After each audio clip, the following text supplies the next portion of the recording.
when the phone finally rang. My name is Clara Vance, and I am 32 years old. One October night, I was standing in my quiet kitchen in Colorado, waiting for a kettle to boil, when the phone I had kept silent for 6 years began to light up and wouldn't stop. For 6 years, my family never called me. Not on my birthday, not once. Then, in a single hour, my sister, my mother, and people I hadn't spoken to since I was 27 called me 89 times. They didn't call when I was drowning. They called when I could swim, but the calls weren't even the strange part. The strange part was what my sister found the hour before they started, and what I did after. Welcome back to Hidden Family Revenge. This is where we tell the quiet stories, the ones about people who walked away, drew a line, and got tested years later. If a story ever kept you up thinking about your own family, you're in the right place. Drop a comment and be sure to subscribe. Because to know why one search on Google made my whole family go silent, you have to know what I'd become while they weren't looking. Here is what I was doing that October before any phone rang. I was sitting on the edge of a stranger's bed at 2 in the afternoon, holding a dying man's hand so he wouldn't be alone when his breathing changed. I'm a hospice nurse. I work the hard hours, the last ones, the ones most people never see. That afternoon, his daughter stood in the doorway, terrified, and I showed her how to wet his lips with a small sponge so she'd have something to do with her hands. That's most of the job, honestly, giving people something to do with their hands. A month before that October, the state had given me an award for a program I built, home hospice for rural counties where people used to die 2 hours from the nearest nurse. There was a photo of me in a newspaper, a little recognition late in coming. At home, there was Adam and a quiet apartment, and a life I had built board by board with my own 2 hands.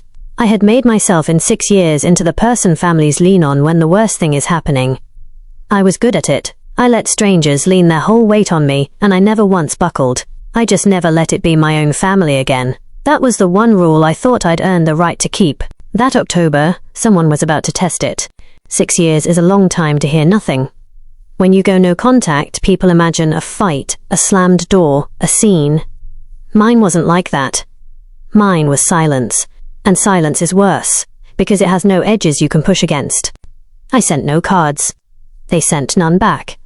My birthday came and went 6 times, and my phone stayed dark. I told myself I didn't check it, but I checked it. The one that still catches in my throat is different, though. 2 years ago, I lost a pregnancy.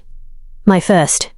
I was 10 weeks along, and then I wasn't. I was standing in a hospital bathroom that wasn't even mine to be a patient in, and I did a stupid, soft thing. I texted my mother one line, just that I'd lost the baby. I didn't know why I was telling her. She read it. The little word under the message told me she read it.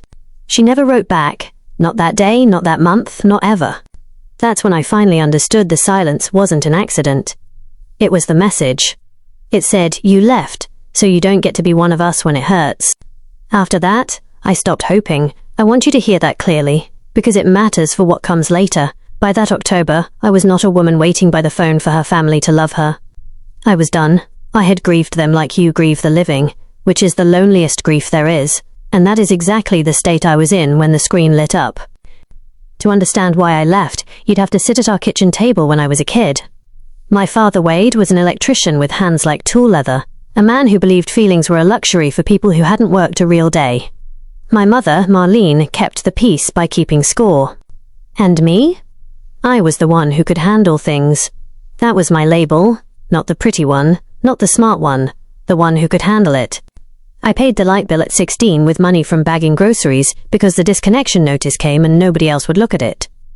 At 19, I drove my father to a clinic to dry out and sat in the parking lot for 6 hours because he didn't want to go in alone, but didn't want me inside either.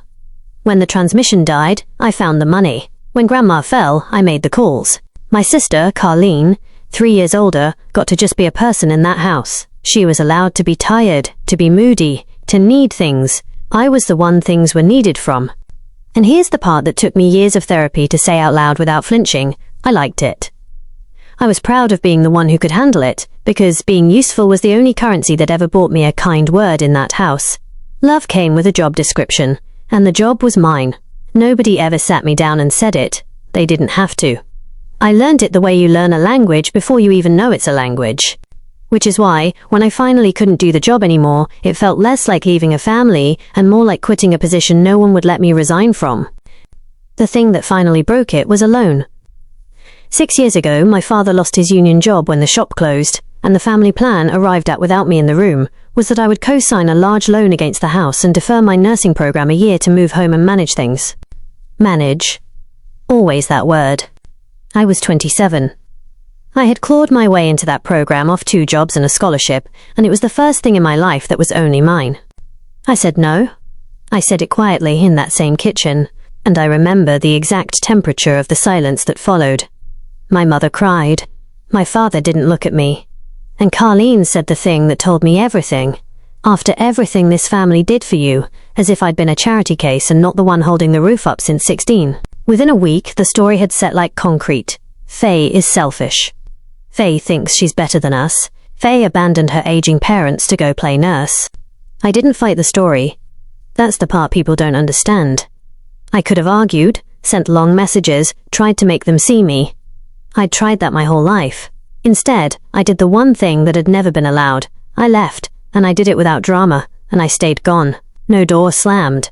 I just stopped answering, moved 1,000 miles away, and let the silence they'd taught me work in both directions for once. That quiet was what made them furious, more than any shouting could have, because a screaming daughter is still yours. A calm one who simply walks out has decided you're not worth the fight.